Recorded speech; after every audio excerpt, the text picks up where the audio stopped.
Good evening. Welcome to the Fright Files.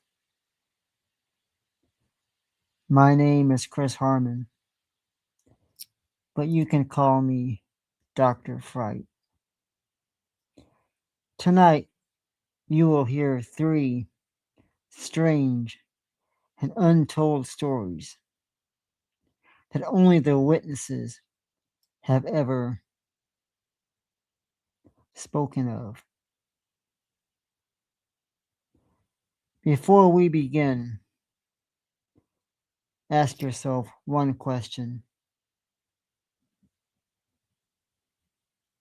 Can you withstand all stories, ranging from the least scariest to the most frightful of them all?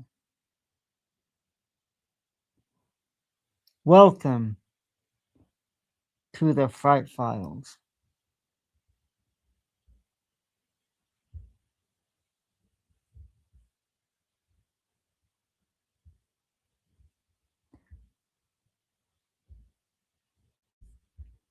The first story is called The Shadow in the Attic.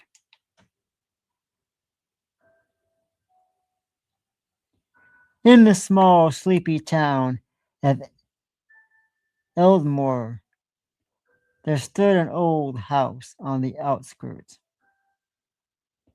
It once ground, facade new, weathered, and worn by time.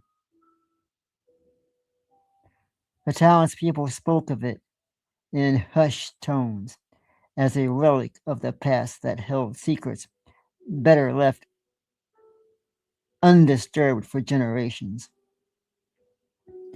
The house had been passed down through the same family, each new owner sending off the attic, sealing off the attic, a room that was rumored to be haunted by the shadow figures.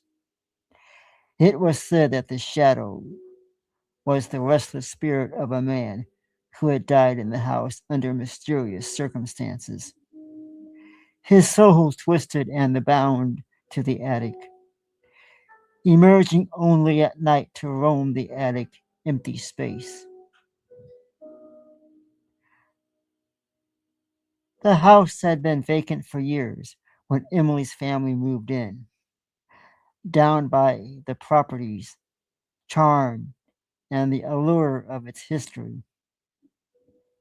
Emily, a girl with an insustainable curiosity and a fascination with all things supernatural, was thrilled by the prospect of living in a house with a haunted attic. You see, she had always wanted and had always been drawn to ghost stories, devouring books of the paranormal and dreaming of the day when she might encounter a ghost of her own.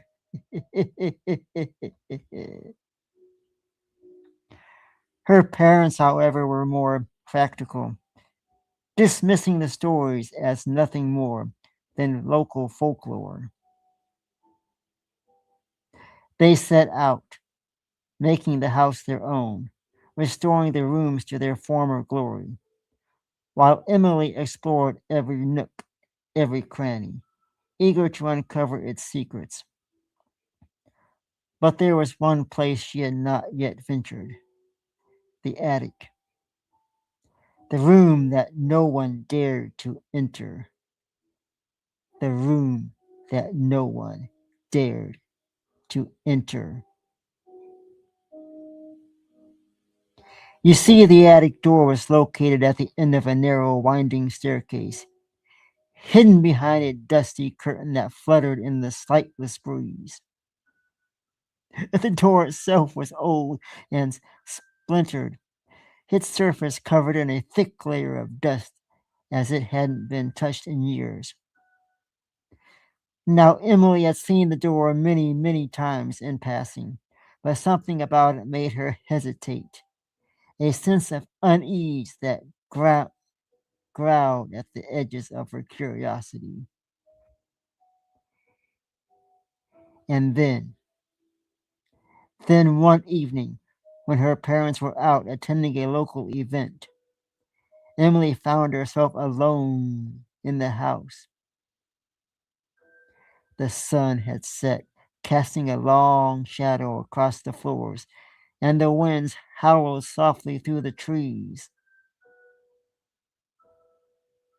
The house creaked and groaned, the sound of its age settling into the night.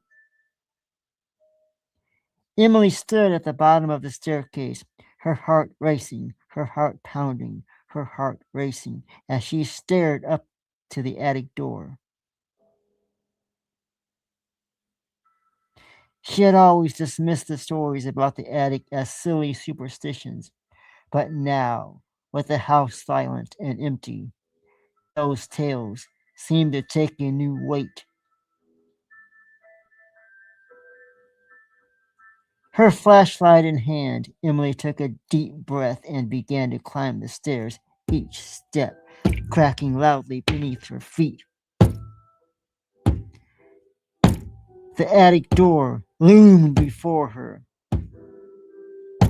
its wooden surface rough and cold to the touch. She hesitated. She hesitated for a moment, her hand trembling as she reached for the tarnished brass handle. The door resisted at first. The door resisted at first as her reluctant to open it. She was very reluctant to open it, but then it gave way with a loud creak that echoed through the house, sending a shiver down the spine. The air in the attic was cold. The rest of the house wasn't. The chill seeping into her bones as she stepped inside the attic. The room was dark, only light coming from her flashlight, which it cast a weak yellow beam that barely penetrated the shadows of the attic. The attic was filled with forgotten relics of the past.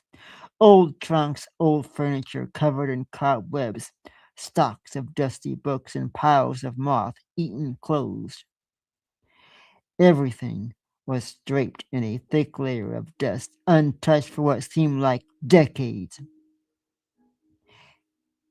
You see, as Emily moved deeper and deeper and deeper into the attic, her flashlight flickered, casting strange shadows on the walls.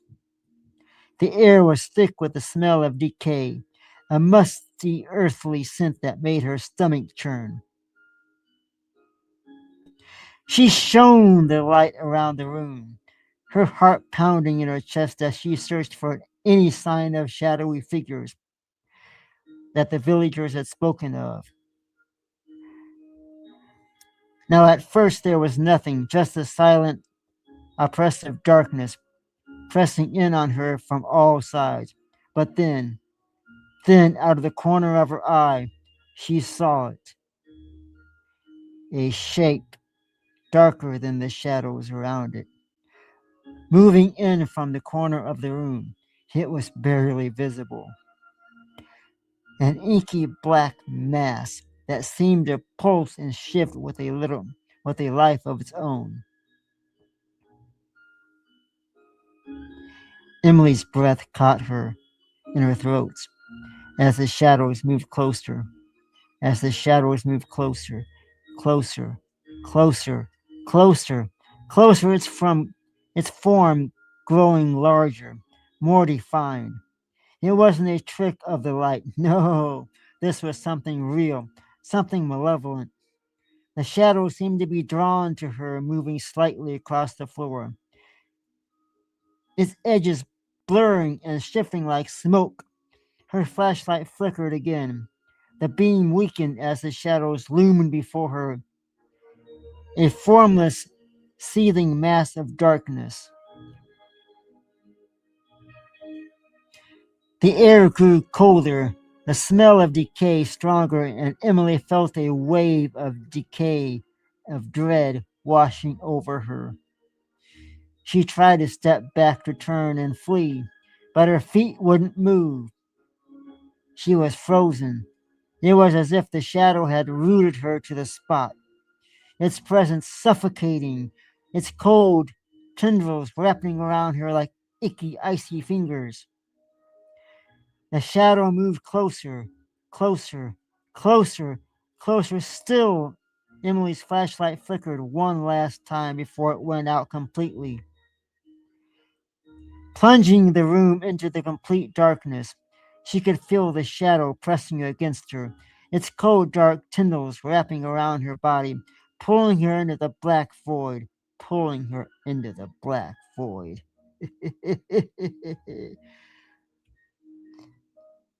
She opened her mouth to scream, but no sound, not even a flicker, came out. Only the cold, empty darkness filled her senses, drawing her into the embrace.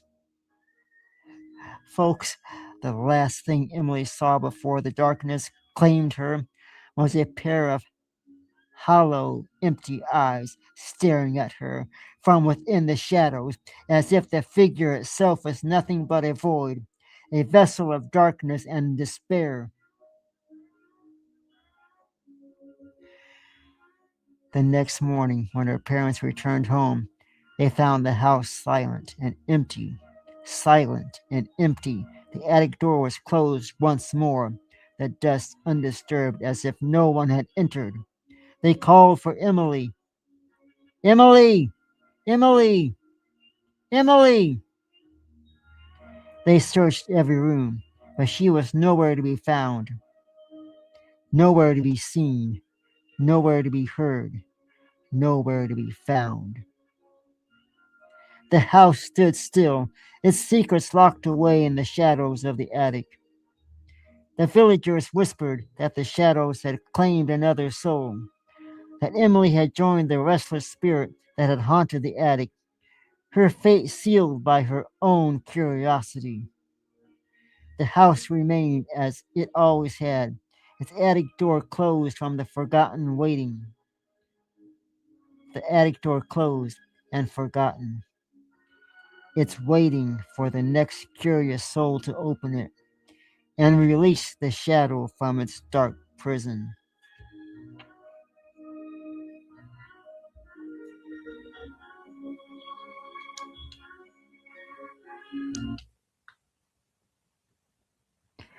I hope you enjoyed that most frightful tale. As we now venture even darker into the depths of the fright.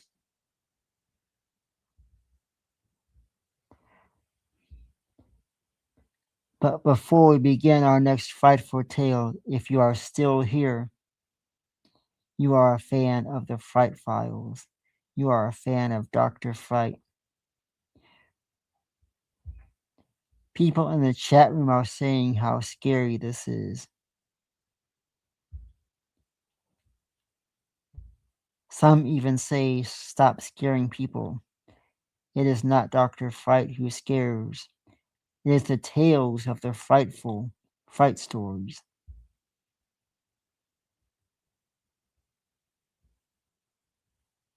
As we move to our next story, the next tale of fright.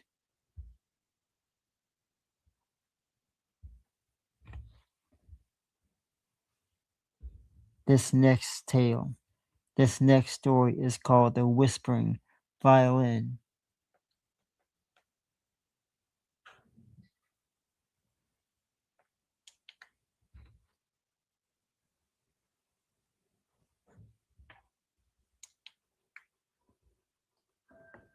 In the remote village of Shadow Moor, nestled deep within a valley, surrounded by towering snow-capped mountains, the people lived simple, quiet lives.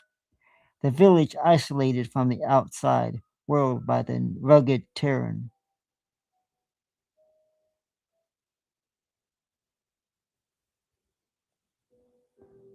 Its share of superstitions and old tales passed down through generations. But one such tale was that of the whispering violin, an instrument of haunting beauty and malevolent power. The villagers spoke of it in hushed tones, warning of the curse that clung to the strings. The strings said to have been soaked in the tears of a lover, scorned and betrayed. Esme was a girl with music in her soul. From a young age, she had been captivated by melodies and harmonies, finding silence in the notes that floated through her mind. She had taught herself to play the old violin her father had left behind, spending hours and hours each day practicing in the quiet of her room. The music for her restless spirit. The violin she played was old and worn, its sound thin and ready, and Esme often dreamed of finding an instrument worthy of her love for music. One crisp autumn afternoon, as Esme wandered through the outskirts of the village, she stumbled upon an old abandoned church. The building was crumbling, its stone was covered in ivy, its roof saging under the weight of years. Curiosity, curiosity took over her. Esme pushed open the heavy wooden door, the hinges creaking in protest, and stepping inside. The interior of the church was dark and cold, the air thick with the scent of damp wood and decay.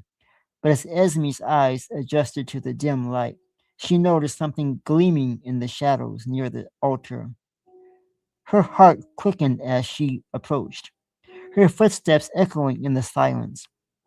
There, there, lying on a dusty pew, was a violin unlike any she'd ever seen. The violin was exquisite, its wood dark and polished to a rich, deep luster. The strings, though old, seemed to hum with a faint, almost imperceptible melody, as if they were once alive with the echoes of the forgotten songs. Esme reached out to touch it, her fingers trembling with excitement. The moment her hand brushed the wood, a shiver ran down her spine, and she felt a strange, almost magnetic pull towards the instrument. Unable to resist, Esme picked up the violin, the weight of it comforting in her hands. She could feel the music within, waiting to be released, and she knew she had to play. She had to play it. Without a second thought, she carried the violin home, her heart pounding with anticipation. That evening, as the sun dipped behind the mountains, and the village was bathed in twilight, Esme sat by her window, the whispering violin cradled in her lap. She drew the bow across the strings, and the instrument sprung to life, its voice rich and resonant, filling the room with a haunting melody. The music was unlike anything Esme had ever played before, each note infused with a depth of emotion that seemed to reach out to her very, very soul. And as Esme played, she began to notice something strange. The violin's whispers, once faint and distant, grew louder, louder, more intense. At first, she couldn't make out the words, but as the music swelled, the whispers became clearer, revealing the darkest secrets of those who listened.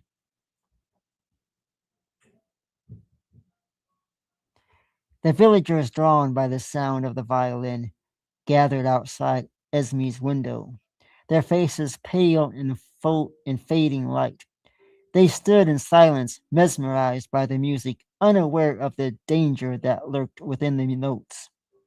But as the whispers grew louder and louder and louder and louder and louder, the atmosphere in the village began to change.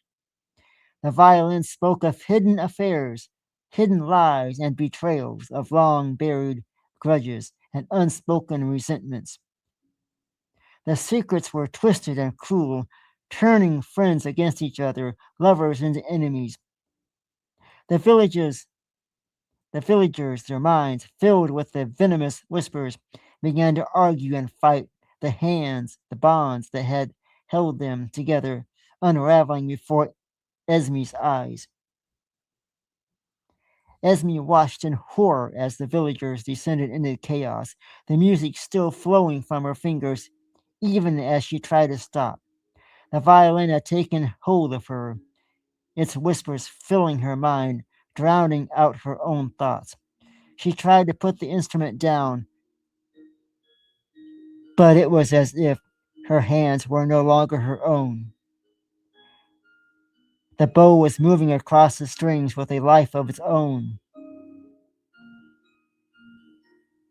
The violin's voice grew darker, more malevolent, as Emma felt a cold dread settle over her. The whispers told her of the violin's origin, a tale of lover betrayed, of a heart broken beyond repair. The violin had been cursed by this scorned lover, its strings soaked in the tears of the broken-hearted. It fed on the misery it created, growing stronger and stronger and stronger and stronger with each note, each secret revealed. Now, desperate to break free of the violin's grips, Esme tried to destroy it. She threw it into the ground, but the instrument did not shatter. Instead, it lay there humming with dark energy. The whispers grew louder, more frenzied.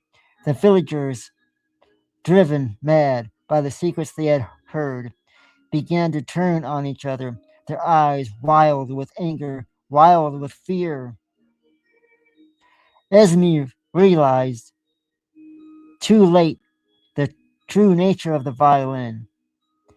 Esme realized the true nature of the violin, but realized it too late. It was not just an instrument, it was a weapon, a tool of destruction designed to tear apart the fabric of the village.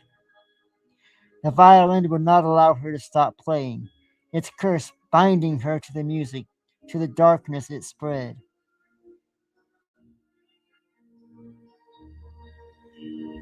As the final notes rang out, the violin's whispers reached a crescendo, filling Esme's mind with a cacophony of voices.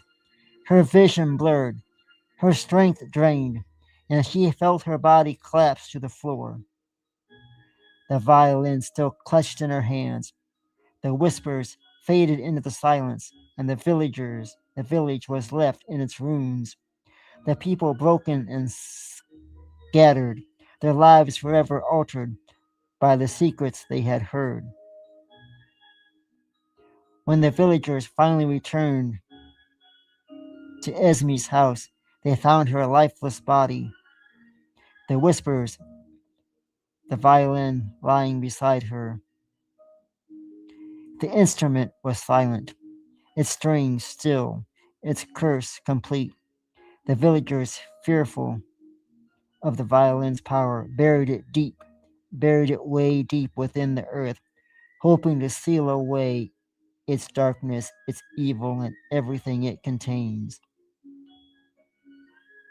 But you see, the whispering violin was not so easy to be silenced. It lay dormant, waiting for the next musician to find it, to pick it up and play its cursed melody. The legend of the whispering violin lived on, a tale of sorrow and betrayal, a warning to those who would seek to uncover the secrets hidden within the music.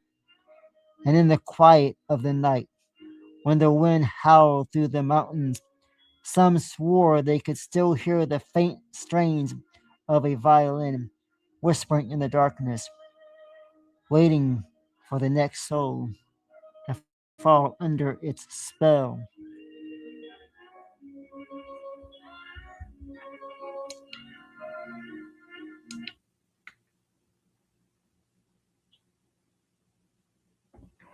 I hope you enjoyed our frightful tale of the whispering violin. If you listen quietly, you can still hear yourself. You can still hear the melodies echoing in the air. Listen.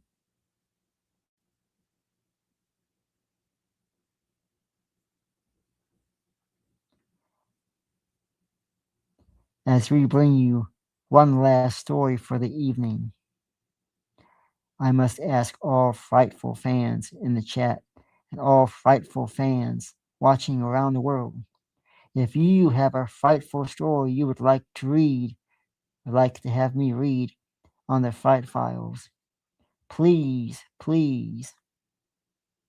send me an email and I will be sure to check it out. And you could be featured on the Fright Files.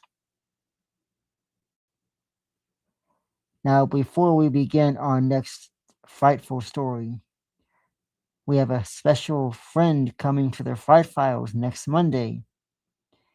She will help bring fright to the stage. Now let's move on to story number 3.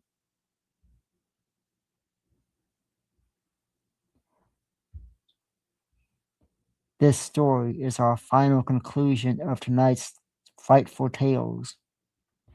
This story is not for the faint of heart. This story is titled The Hollow Eyes.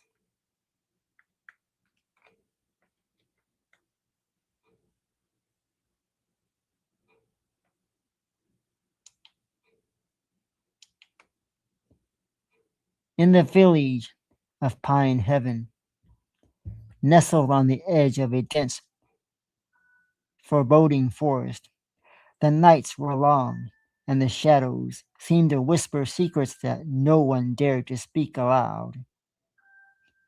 The villagers lived in constant fear of the woods, for they knew the stories, the tales of the dark spirits and ghostly apparitions with hollow, empty sockets where their eyes should be.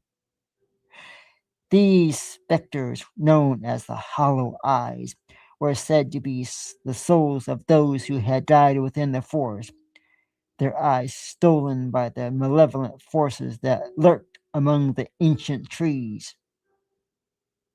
The elders warned their young'uns never to venture too close to the forest, especially after dusk, when the Hollow Eyes were said to roam freely, searching for souls to drag into the darkness.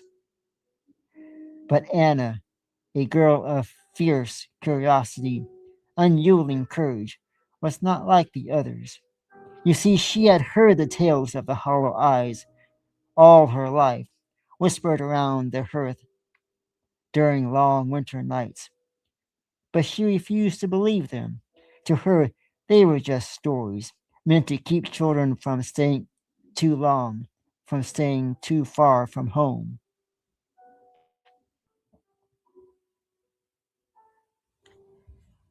One crisp autumn evening, as the sun dipped low behind the trees and the sky blazed with the fierce colors of twilight, Anna made up her mind. She would prove to the villagers that the stories were nothing more than myth. With a lantern in hand, she slipped out of her home, her footsteps quiet as she worn path that led to the edge of the forest. The air grew colder as she approached the tree lines, the towering pines casting long, dark shadows across the ground. The forest loomed before her, a wall of darkness that seemed to breathe and pulse, breathe and pulse, breathe and pulse with an unseen life. For a moment, Anna hesitated, her heart fluttering with a flicker of fear, but she pushed it aside, lifting her lantern high and stepping boldly into the woods. The trees closed in around her, the branches intertwining, twining above her head like the twisted fingers of an ancient giant. Now, the further she went, the more oppressive the air became, thick with a scent of damp and earth at decay. The light from her lantern flickered, casting weak beams and barely penetrating the darkness. The shadows seemed to shift and move to the edge of her vision, but wherever she turned to look, there was nothing, nothing there. As the night fell, the forest grew darker, the world around her consumed by the inky blackness. Anna's footsteps were the only sound the church leaves behind, the crunch of the leaves beneath her, a hollow echo in the stillness. But soon, even that was drowned out by a faint whisper sound, a chorus of voices that seemed to come from all directions at once. Anna froze, her blood running cold as the voices called her name. Anna, Anna, Anna, Anna. Soft and instant, the whispers grew louder, more urgent. Anna, Anna, as she. It was as if the force itself was speaking to her, urging her to go deeper and deeper and deeper to find what lay hidden in the darkness. Her heart pounded in her chest, but she forced herself to keep moving, her grip tightening on the lantern's handle. Suddenly, she saw them, pale, ghostly figures emerging from the shadows, their forms barely more than wisps of the mist. They drifted towards her, their movements slow and deliberate, as if drawn by the light of her own lantern. But it was their eyes, or rather the absence of them, that sent a jolt of terror through her. You see, where their eyes should have been were only dark, hollow voids, blacker than the night itself. The hollow eyes moved silently, their outstretched hands reaching from the warmth of her lantern. The whispers surrounded her by swirling like a storm in her mind. The words unintelligible but filled with a deep, echoing, ancient.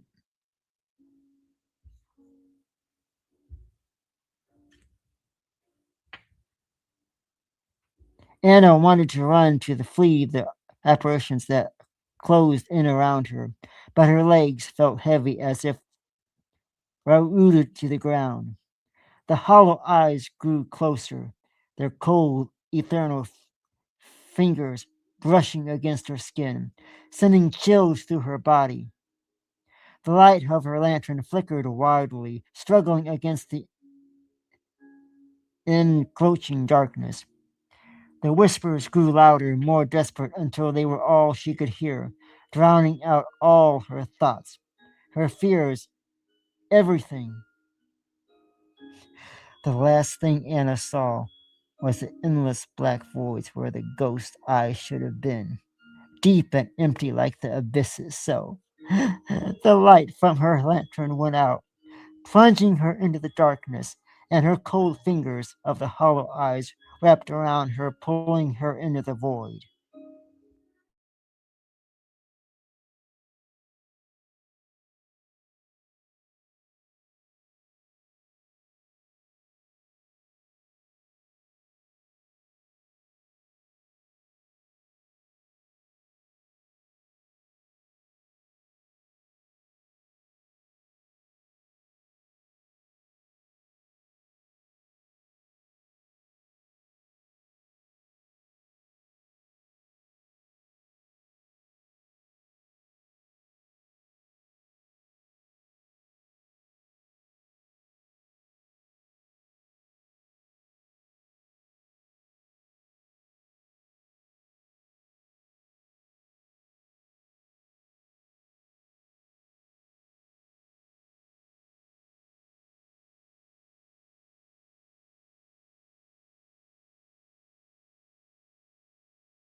The villagers buried Anna that day, their hearts heavy with sorrow and fear. They spoke of the hollow eyes and hushed voices, their belief in the old tales now unshakable. They knew that Anna's spirit had been claimed by the forest, another lost soul to wander the woods, with empty sockets searching for someone to take her place. And on old foggy nights when the wind howls through the trees and the shadows seem to move with a life of their own, the villagers would lock their doors and pray that they would never see the hollow eyes, those ghostly apparitions with their terrible empty stares. For to look into these hollow voids was to lose oneself to the darkness, to be claimed by the spirits of the forest, and to become another one of the lost souls that haunted the woods forever. Fright fans, I must apologize for the emptiness that went on here moments ago. You see where we come from tonight. This building, this hollow, empty building, is also frightened, also soaked in horror. This place that I am at tonight has been known to be haunted and have things and souls wandering around. If you have made it through all three tales here tonight, you are a fan of the Fright Files. You are a fan of the unknown.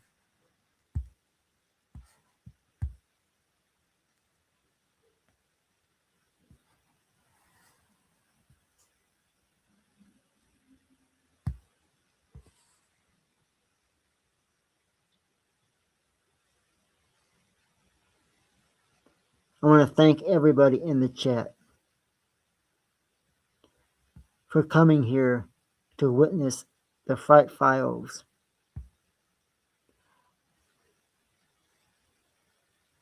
We have one last story for everybody here tonight.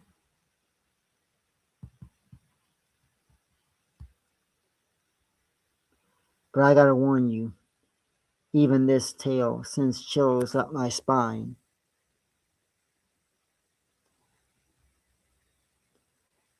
You see, this story is called The Well. It's one of the most frightful tales you may ever encounter, you may ever hear. You see, in the heart of a small, isolated village stood an ancient well, its stone walls worn smooth by the centuries of use. The well was the villagers' lifeblood, providing water for drinking, cooking, and washing. But it was more than just a source of water. It was the center of a dark, dark legend that the villagers spoke of only in hushed tones. A tale passed down through generations. The legend told of a creature that lived at the bottom of the well, a monstrous being that fed on the souls of those who dared to draw water from the dark. The villagers took the legend seriously.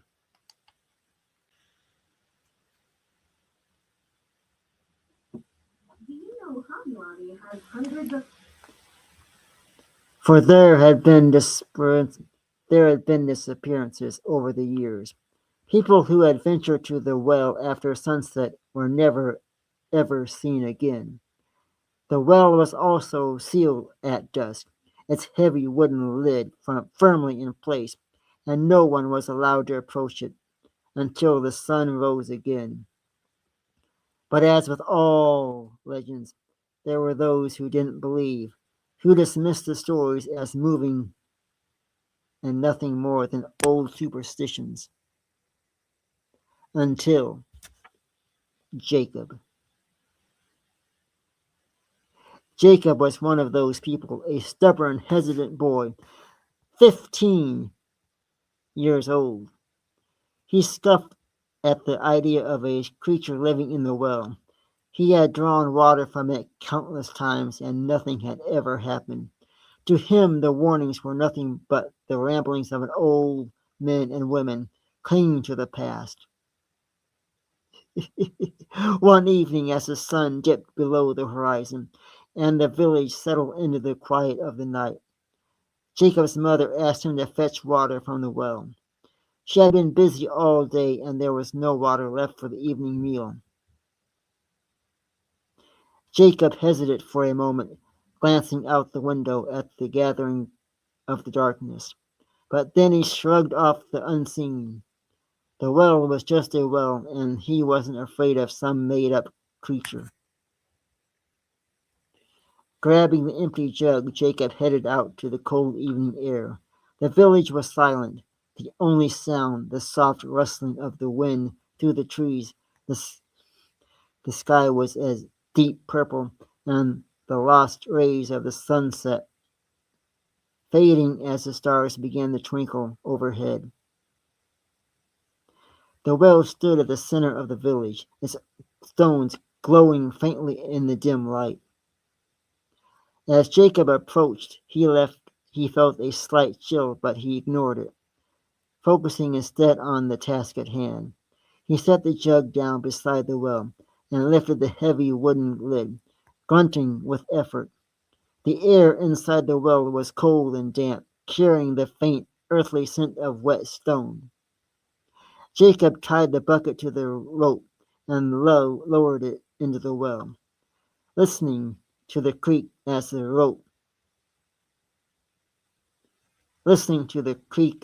rope as it descended into the darkness. The bucket hit the water with a splash, and Jacob began to crank it back up, his thoughts wandering as he worked.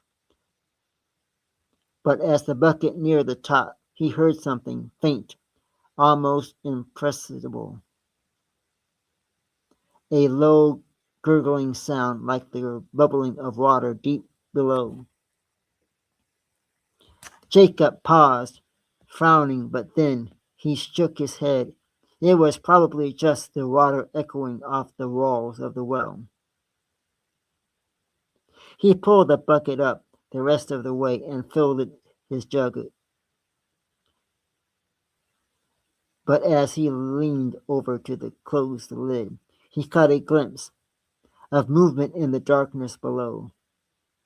His heart skipped a beat and he leaned closer, peering down into the well. The water was calm, reflecting the stars overhead, but as he watched, ripples began to spread across the surface. Something was moving down there. Something was moving, something large and slow, rising up from the depths. Jacob's breath caught his throat as the creature emerged from the water. It was unlike anything he had ever seen. A grotesque, slimy mess, twisted flesh and snood, its body glistening with moisture. Long, sinewy arms reached out from its sides, ending its clawed, webbed fingers. Its face was a nightmare, its eyes glowing with a slick green light, its mouth a gaping now filled with sharp, jagged teeth. The creature stared up at Jacob, its eyes locked onto his. It spoke in a voice that sounded like the bubbling of water deep in the resident. I have been waiting for you. I am here. I have been waiting for you. It's whispered, its words sending a chill down Jacob's spine. I'm hungry, and you must feed me.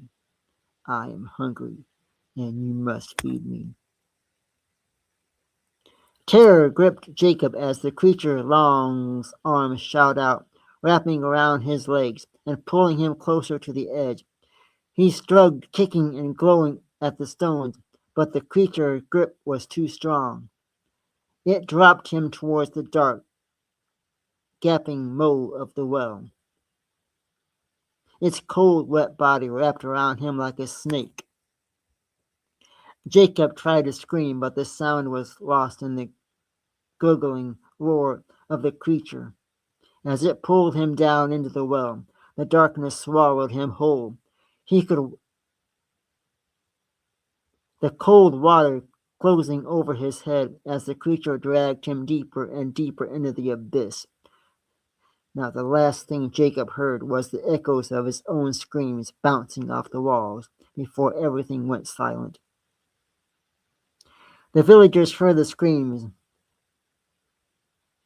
echoing through the night as they rushed to the well, torches in hand, but when they arrived, it was too late. The water in the well had turned to a deep crimson red, and the wooden bucket floated on the surface, empty. The creature was gone, vanished back into the depths, leaving no trace of Jacob behind. Leaving no trace of Jacob behind. In the days that followed, the village elders decided to seal the well for good, covering it with heavy stone and warning the villagers never to speak of it again. But the legend of the creature lives on, whispered among the children who dared to pass by the well at night. They said the creature still lived at the bottom of the well, waiting for the next soul to draw water again after dark. And in the dead of night, if you stood close enough, you could still hear the faint gurgling sound coming from deep below, the sound of the creature stirring, hungry, and waiting for its next victim.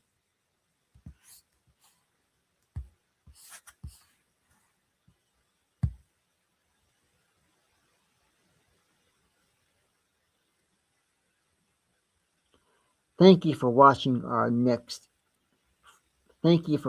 next frightful story called The Well.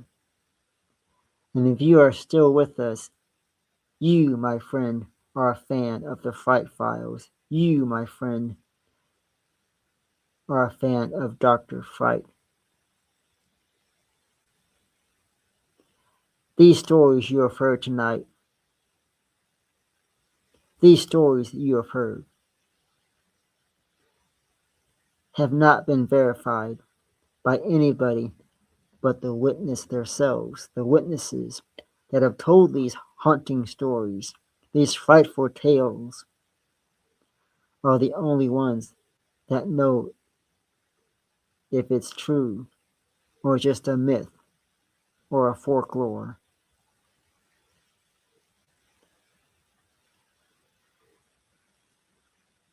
Thank you for coming and joining the Fright Files. Thank you for being a part of our frightful evening. From myself, Dr. Fright, and all of us here in the studios, in the graveyards, and the haunted homes. We will see you next week for another episode of the Fright Files.